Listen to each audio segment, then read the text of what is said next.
정처 없이 떠돌이 생활을 하던 중이 일행이 조나라에 도착하게 되었다.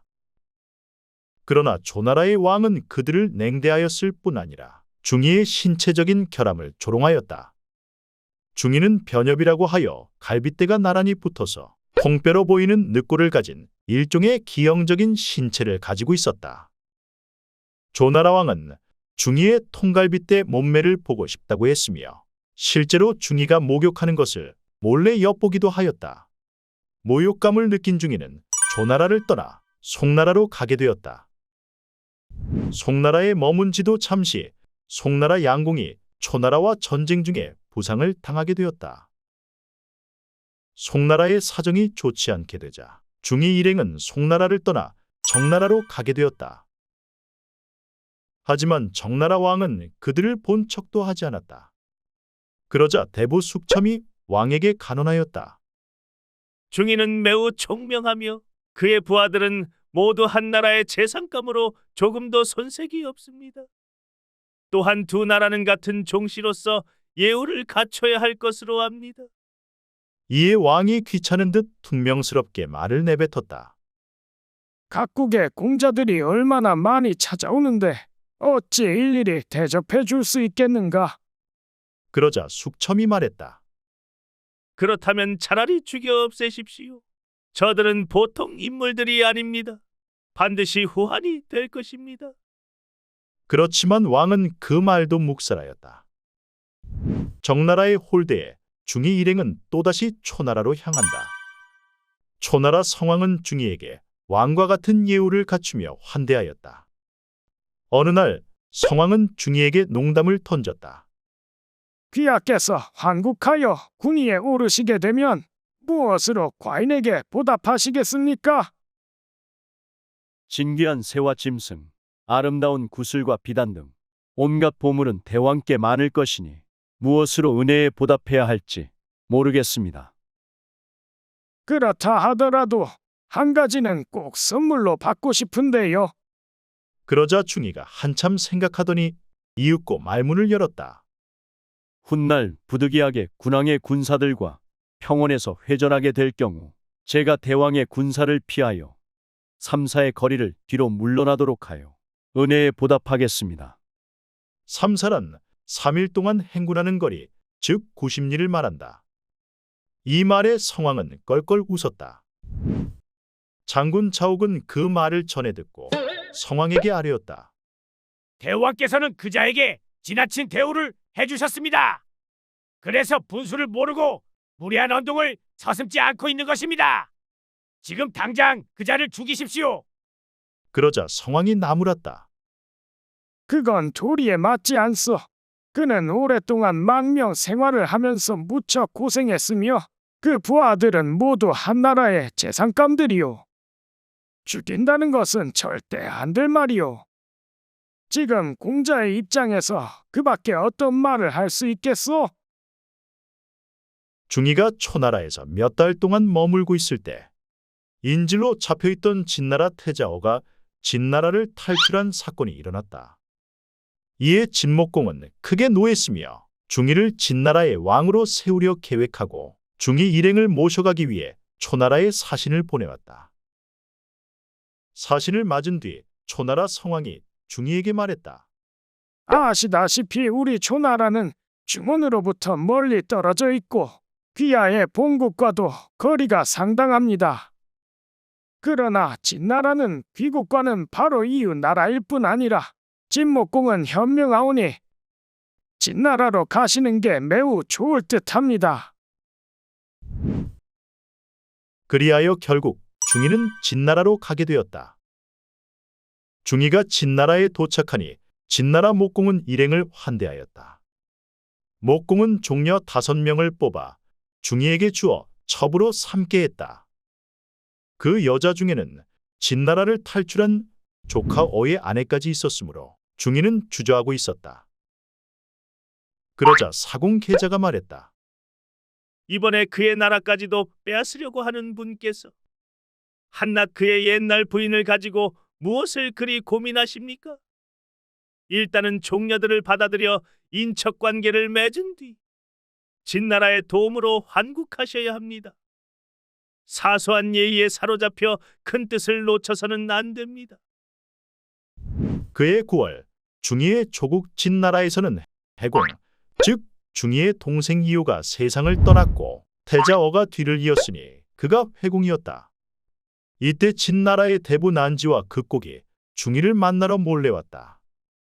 그들은 중이에게 하루바삐 귀국해 달라고 요청했으며 귀국할 경우 수많은 사람들이 호응할 것이라는 소식을 전해 주었다.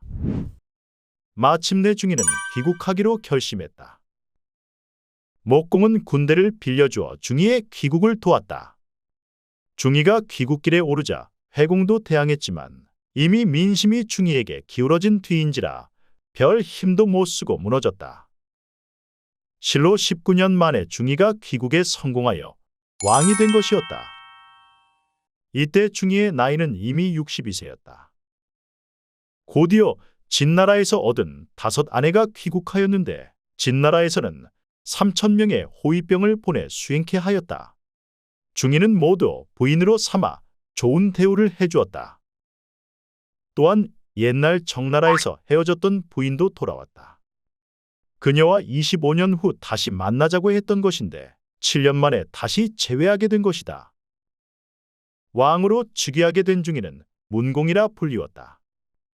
문공이 즉위하자 해공과 회공, 2대에 걸쳐 정권을 쥐고 흔들었던 대신 여성과 극애가 반란을 일으켰는데 문공은 진나라의 도움을 얻어 진압했으며 그 기회에 도망쳤던 해공도 죽였다. 그런 다음 내정을 정비하고 논공행상을 가려 조정 대신을 임명하였다. 그런데 이때 논공행상에서 한 가지의 실수가 있었다. 바로 이제까지 문공과 생사고락을 같이 했던 계자추가 보이지 않아 대상에서 빠진 것이었다. 계자추는 문공의 성공을 보고 난 후 자신의 소임이 끝났다고 생각했고 아무 말 없이 길을 떠나 홀어머니와 함께 산에서 숨어 지냈다. 그 사실을 알게 된 문공은 사람을 보내 그를 찾았으나 그는 더 깊은 산속으로 들어가 버렸다. 문공이 그를 산에서 나오게 할 생각으로 산에 불을 질렀는데 그는 끝내 나오지 않았고 나중에 어머니와 함께 불에 타 죽은 시신만을 발견하게 되었다. 이에 문공은 통곡하였다. 후세에 계자추가 죽은 날을 기해 모두 찬 음식을 먹으며 불을 떼지 않는 풍습, 즉 한식이 생겨난 것은 계자추의 비극에서 유래하였다. 한편 문공이 즉위한 해에 주나라 왕실에서는 내분이 일어나 주나라 양왕이 동생의 반란을 피하여 정나라로 피신하게 되었다. 주양왕은 각기 진문공과 진목공에 도움을 요청하였다. 소식을 전해 들은 조세가 문공에게 말했다. 지금 우리의 사정이 매우 어렵긴 합니다만 이번이야말로 전하의 패자가 될 수 있는 절호의 기회입니다. 주나라 왕실을 돕는 일을 다른 나라에 뺏겨서는 안 됩니다. 대왕께서 전하의 패자가 되시는 것이 이 늙은 신하의 평생 소원입니다.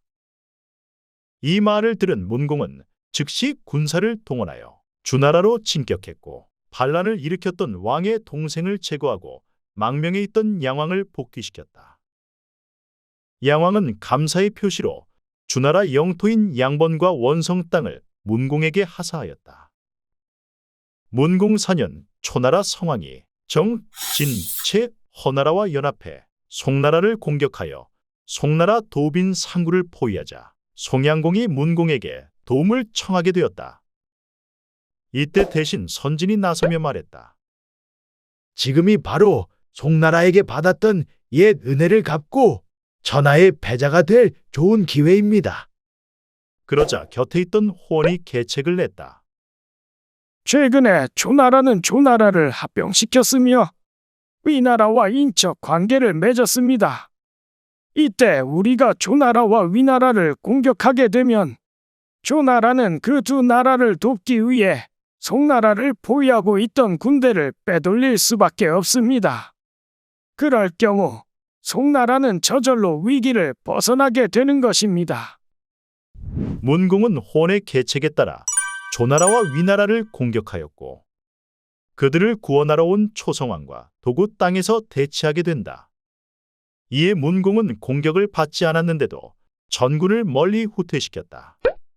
왜 후퇴하시는 것입니까? 한 장군이 의아스럽다는 듯이 질문하였다. 그러자 문공이 대답하였다. 지난날 내가 초나라에 머물 적에 성왕에게 삼사를 후퇴하기로 약속한 바 있다. 내가 지금 그 약속을 지키려 하는 것이다. 이후 진나라가 조나라와 위나라를 함락시키자 초나라 성왕은 송나라에 대한 포위를 풀고 군대를 철수시키려 했다. 사실 초나라는 군사력이 강하긴 했지만 중원에서의 전투는 보급로가 너무 길어 불리했다. 그러나 초나라 장군 자옥은 철수에 끝까지 반대하였다.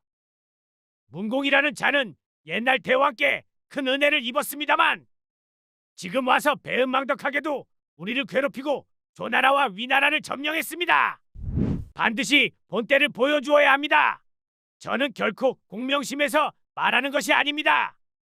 바라옵건대 공격을 명령해 주십시오. 그러자 화가 난 성왕은 일부러 매우 적은 병력만을 자옥에게 주면서 싸우도록 하였고 자신은 주력 부대를 이끌고 철수해버렸다. 진문공은 초나라 장군 자옥이 이끄는 군대와 성복당에서 맞서게 되었다. 초나라가 먼저 공격을 개시하였다.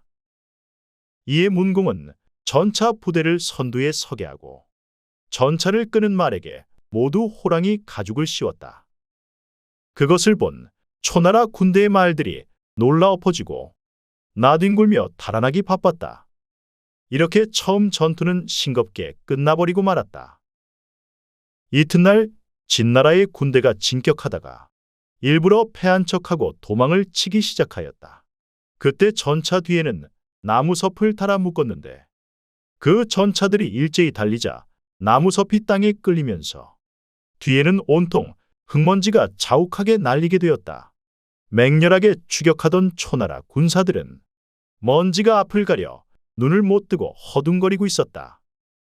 이때 대신 선진이 이끄는 부대가 갑자기 초나라 군대의 측면을 치고 들어왔다. 선진의 부대가 초나라 군대의 허리를 자르고 나머지 진나라 군대가 동시에 앞뒤에서 협공하니 초나라 군대는 대패할 수밖에 없었다.